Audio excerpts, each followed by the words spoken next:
mata upoiva o le whaamanatuina o fōvalenga o Israelu.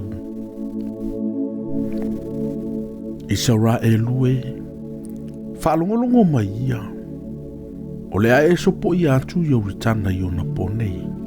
Ina ia e o atu e whaimo oe o nu e sili o na tua tele ma le malolosi i ate oe. O a ai te tele ua puipuia i pae o i le langi. O le nuu malolosi ma le maururunga. O atali o anaki ua e iloa. Ma ua e whaalongo ai ua whapea. Po ai se na te tu antu i luma o atali o anaki. Ia e iloa fo i le aso nei. O ia o valo watua. O ia na te sopo mua atu i ate oe.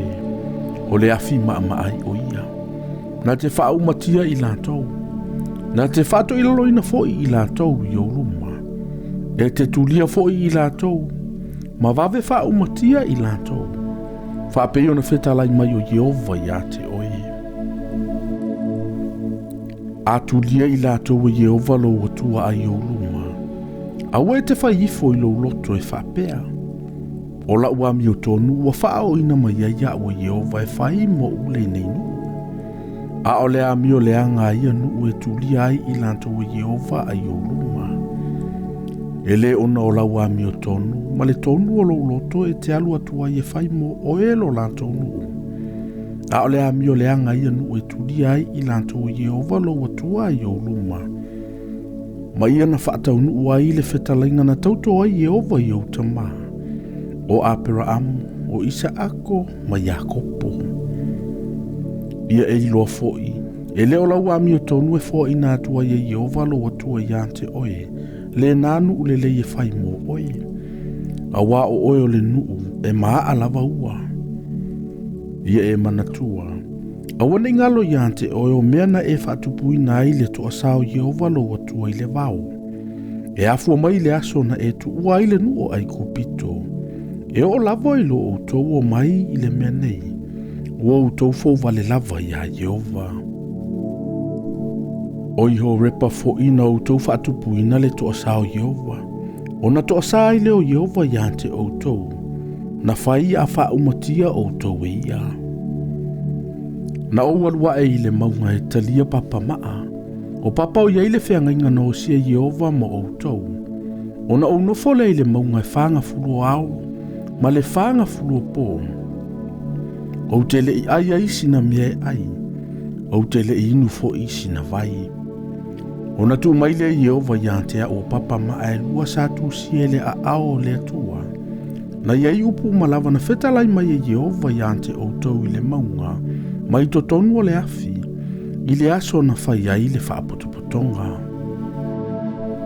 Ua o i le ngata anga o le whanga fulu ao ma le whanga fulu po. O na tu mai le Jehova i antea o papa ma e lua. O papa o iai le Feagaiga. O na whetalai mai leo Jehova i atea. Tu ia i lunga. Ia vave ona e alu i lalo ai le mea nei. A waolo una e au maia mai ai kupito ua leanga lava i lātou. Ua vave ona lātou o ese na i le alana o poloa i atua i ate i lātou. Ua lātou whaia mo i lātou le tupua ua mea. Ua whetalai mai fo i Jehova i atea ua whabea mai. Ua owi loa le nei nuu, whaauta foi, o le nuu e maa aua. Tu mai ia o au, se ia o whaau matia i lātou, ma solo i e sealo lātou ingoa ai le larolangi.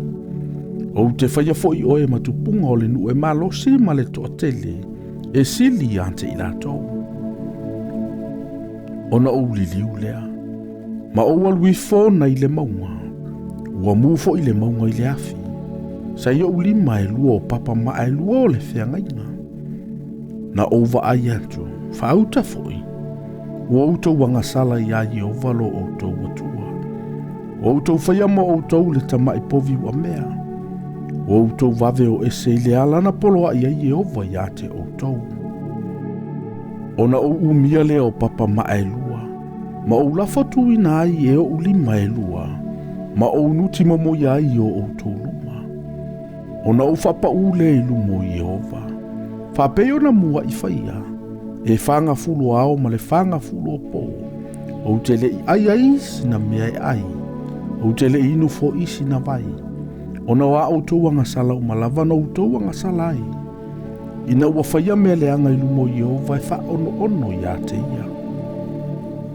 Awana o fefe I le toa tā mai ma le toa sa tele sa toa sa ai Yehova ia te o tau. Ia wha umati ai o tau.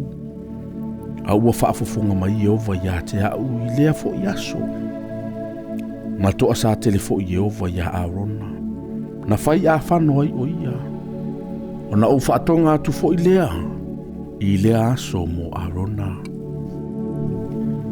Ona utango lea I le mea sa o tau wanga salai.